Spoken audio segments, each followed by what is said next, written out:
आज आपण Alexander the great यांच्याबद्दल आणि त्यांनी केलेल्या लष्करी मोहिमेंबद्दल जाणून घेऊया. अलेक्झांडरचा जन्म इसवी सन पूर्व 356 मध्ये झाला. हा मेसोडोनिया साम्राज्याचा राजकुमार होता. मेसोडोनिया साम्राज्य ग्रीसचा एक भूभाग आहे. या नकाशावरून तुम्हाला मेसोडोनियाचे भौगोलिक स्थान समजेल. ग्रीसमध्ये बरीच लहान मोठी साम्राज्य होती आणि मेसोडोनिया हे त्यामधलंच एक साम्राज्य.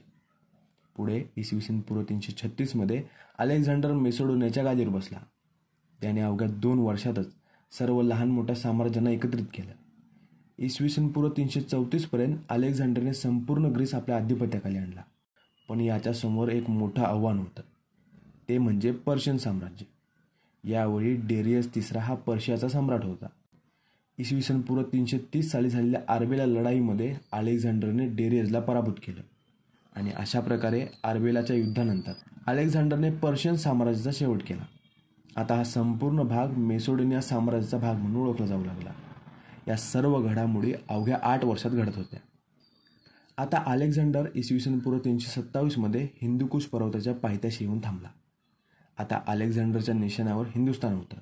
अलेक्झांडर हिंदुस्थानला आपल्या साम्राज्याला जोडण्यासाठी महत्त्वाकांक्षी होता. राजकुमार अवस्थेत अलेक्झांडरने भारतातील संपत्तीबद्दल बऱ्याच गोष्टी ऐकल्या होत्या. त्यामुळे भारताबद्दल अलेक्झांडरला आकर्षण होतं. हेरोडोटस सारख्या लेखकांनी सुद्धा भारताच्या वैभवाबद्दल भरभरून लिहिलं होतं. त्यामुळे अलेक्झांडरला काहीही करून भारत ताब्यात घ्यायचा होता. तत्कालीन भौगोलिक अभ्यासानुसार भारताची पूर्वसीमा म्हणजे जगाची अंतिम पूर्वसीमा मानली जायची. जर आपण भारताला ताब्यात घेतलं तर आपण साऱ्या जगाला ताब्यात घेतल्यासारखं होईल, असं अलेक्झांडरला वाटू लागलं. आणि अलेक्झांडर तर जग जिंकण्याच्या हेतूनच बाहेर पडला होता. त्यामुळे अलेक्झांडरला भारताबद्दल असलेल्या आकर्षणाचे हे सुद्धा एक कारण आहे. भारतात प्रवेश करण्यासाठी त्याने भारताच्या वायव्य भागात आक्रमण करण्याचा आराखडा तयार केला.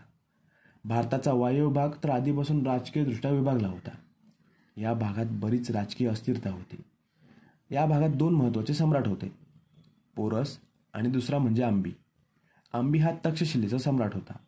या भूभागाचे भौगोलिक स्थान सिंधू आणि झेलम दरम्यान होतं आणि झेलमपासून चिनाब नदीपर्यंतचा जितका भाग होता त्यावर पोरस राज्य करायचा. आता तक्षशिलेला पोहोचण्याच्या आधी अलेक्झांडरला हिंदुकुश पर्वत पार करायचा होता.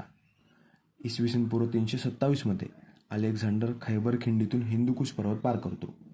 पर्वत पार केल्यानंतर त्या भागातील स्थानिक राज्यांशी लढा द्यावा लागला. जवळजवळ 10 महिने ही लढाई सुरू होती. अखेर अलेक्झांडरने विजय मिळवला. आता अलेक्झांडर तक्षशिलेत येऊन पोहोचला. त्यामुळे अलेक्झांडर विरुद्ध जिंकणं अशक्य आहे अशी भावना सर्व साम्राज्यांमध्ये निर्माण झाली. याचाच परिणाम म्हणजे तक्षशिलेच्या सम्राटाने म्हणजे अंबीने अलेक्झांडरशी लढण्या अगोदरच गुडघे टेकले. आता अलेक्झांडरला इतर सम्राटांना सुद्धा अशाच प्रकारे नमवायचं होतं. त्याने पोरसला निरोप पाठवला. झेलम पार केल्यानंतर त्याला स्वागतासाठी आमंत्रित केलं. पण पोरसने हार मानण्यास नकार दिला. त्याने अलेक्झांडरशी लढण्याचं ठरवलं आणि अशा प्रकारे झेलम नदी पार केल्यानंतर अलेक्झांडर आणि पोरस यांच्यात एक महत्त्वाची लढाई झाली. या लढाईला हैदस खिंडीची लढाई म्हणून ओळखलं जातं. ग्रीक भाषेत झेलम नदीला हैदस खिंड म्हणतात.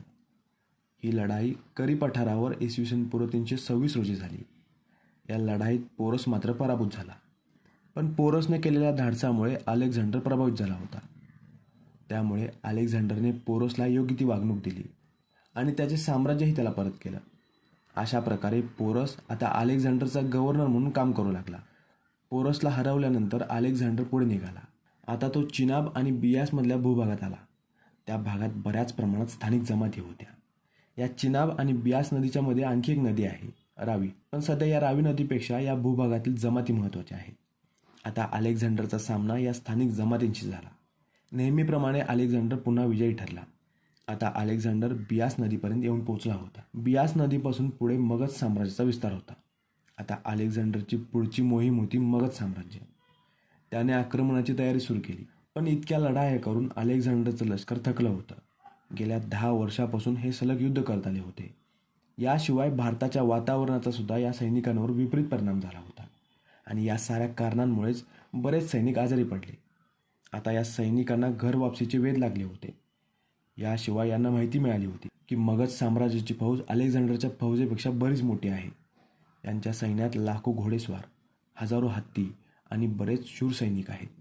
यामुळे अलेक्झांडरच्या सैन्याचं मनोबलही खालावलं होतं. या सर्व गोष्टी लक्षात घेऊन अलेक्झांडरच्या सैन्याने बंड केलं. पुढे चढाई करण्यास नकार दिला. यामुळे अलेक्झांडरने सुद्धा मोहीम थांबवण्याचा विचार केला. सैनिकांनी केलेल्या बंडामुळे माघारी फिरण्याशिवाय कोणताच पर्याय आता अलेक्झांडरकडे उपलब्ध नव्हता. परत जाताना त्याने जितका भूभाग जिंकला होता त्यामध्ये त्याने स्वतःचे गव्हर्नर नियुक्त केले. झेलम आणि सिंधू दरम्यान आंबी हा गव्हर्नर होता. झेलम आणि चिनाब नदी दरम्यान पोरस हा गव्हर्नर होता. आणि पंजाब प्रांतात त्याने स्वतंत्र विभाग निर्माण केले आणि त्यावर ग्रीक गव्हर्नर नियुक्त केले. वायव्य भागातील प्रांतामध्ये त्याने सेल्युकस निकेटरला नियुक्त केलं. तर आत्तापर्यंत आपण बघितलं की इसवी पूर्व 327 अलेक्झांडर खैबर खिंडीतून भारताच्या दिशेने वाटचाल करतो. यानंतर एका वर्षात त्याला माघारी फिरावं लागलं. पण याचा परतीचा प्रवाससुद्धा संघर्षमय होता. परत फिरताना त्या भागातील स्वतंत्र संस्थानांनी त्यांच्यावर आक्रमणे केली. त्यामुळे अलेक्झांडरच्या सैन्याला मोठं नुकसान सहन करावं लागलं. इसवी पूर्व 323 हे लोक कसेबसे बेबिलॉनपर्यंत पोहोचले. पण बेबिलॉनपर्यंत पोहोचता पोहोचता अलेक्झांडर खूप आजारी पडला होता आणि यामुळेच अलेक्झांडरचा मृत्यू झाला. आय होप हा व्हिडिओ आपल्यासाठी इन्फॉर्मेटिव्ह असेल. अशीच माहिती मिळवण्यासाठी बुक्स तावा प्लेलिस्टला फॉलो करा. Thank you for watching and supporting books तावा.